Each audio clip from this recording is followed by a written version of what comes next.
Is 2026 the year Linux finally replaces Windows? This question has been whispered in forums, argued about in tech communities, and dreamed of by open source lovers for years. And now, as we inch closer to 2026, the possibility doesn't feel like a meme anymore. It feels heyow. It feels like something that could finally happen. But to answer that, we need to step back and understand how we got here. Windows has dominated desktops for decades. It has been the default choice for schools, offices, gamers, everyday users, practically everyone. Not because it was perfect, but because it was everywhere. It came pre-installed.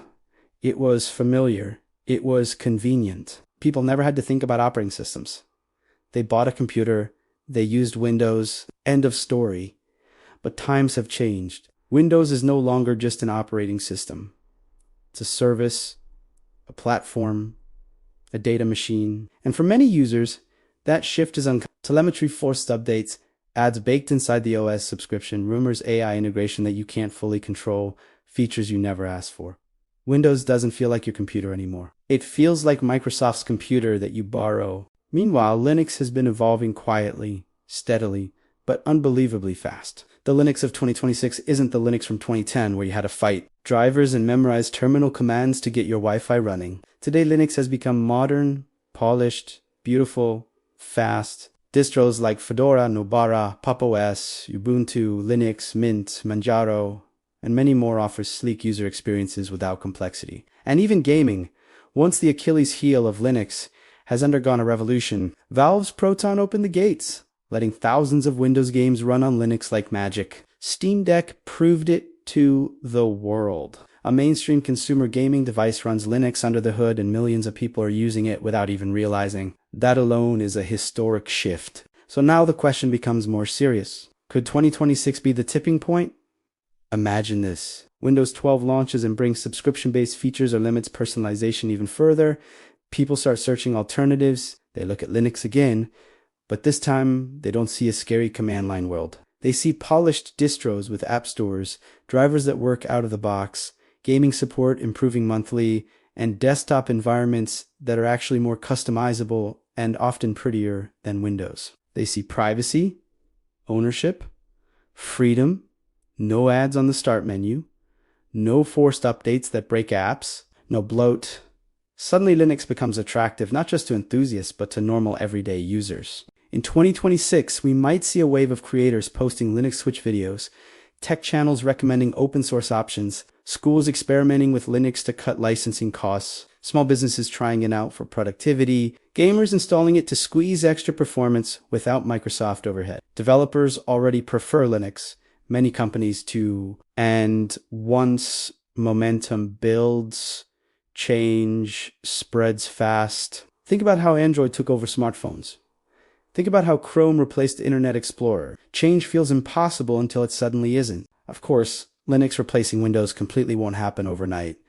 Windows isn't going to disappear. Enterprises depend on it.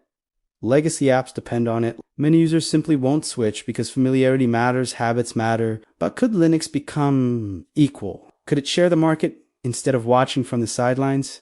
That is the real possibility. Maybe 2026 is not the year Windows dies. Maybe it's the year Linux rises high enough to stand next to it as a true competitor. The year normal users finally say, hey, what if I try Linux? Without fear. The year PC manufacturers start shipping Linux pre-installed more frequently. The year gaming companies release native Linux versions without hesitation. The year drivers work day one. The year parents stop asking, can I install MS Office? And start asking, is there an alternative? The year we see Linux not as the nerd option, but as a mainstream choice. And honestly, why not? Linux is already faster for many tasks. It's more secure. It's customizable. It respects users. People want control over their machines again. People want speed.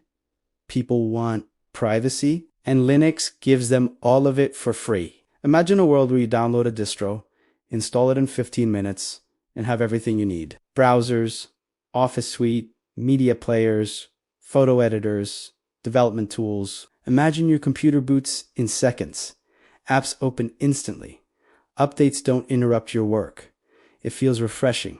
It feels empowering. And as AI becomes more integrated into daily computing, Linux gives users the power to run local models, manage their own workflows, and not depend fully on cloud-driven corporate decisions. That future feels exciting. But what could push Linux over the edge in 2026? It might be one big distro breakthrough, a polished OS that everyone loves instantly, or a major company adopting Linux by default, or a gaming milestone where 95% of titles run flawlessly, or Microsoft pushing too hard with restrictions and pushing users away. It doesn't take much to start a trend. The spark is already lit.